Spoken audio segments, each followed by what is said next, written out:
Last week ஒரு question கேட்டிருந்தேன். நம்மளோட மொபைல் ஆக்சஸ் நம்ம பார்ட்னருக்கு இருக்கலாமா கூடாதா அப்படின்னு.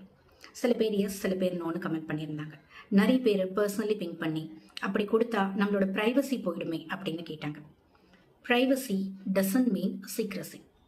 இப்போ நான் என் பார்ட்னருக்கு என் மொபைல் ஆக்சஸ் கொடுக்குறேன் அப்படின்னா அவங்க அந்த ப்ரிவிலேஜை மிஸ்யூஸ் பண்ண மாட்டாங்க, என்னை ஸ்பை பண்ண மாட்டாங்க, என்னோட பர்சனல் ஸ்பேஸை ரெஸ்பெக்ட் பண்ணுவாங்க அப்படின்னு அவங்க மேலே நான் ஒரு ட்ரஸ்ட் வைக்கிறேன்ல.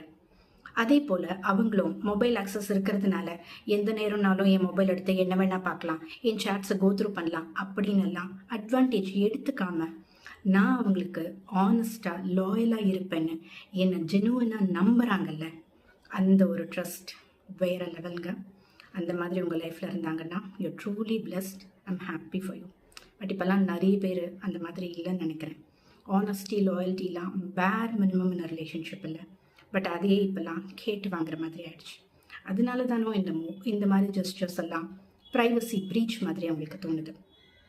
எந்த ஒரு விஷயம் நம்ம பண்ணாலும் ஒரு ரிலேஷன்ஷிப்பில் ஃபோர்ஸ் பண்ணியோ ஃபியர்னாலேயோ நம்மளை ப்ரூவ் பண்ணும் அப்படிங்கிறதுக்காகவோ பண்ணால் அது வேறு.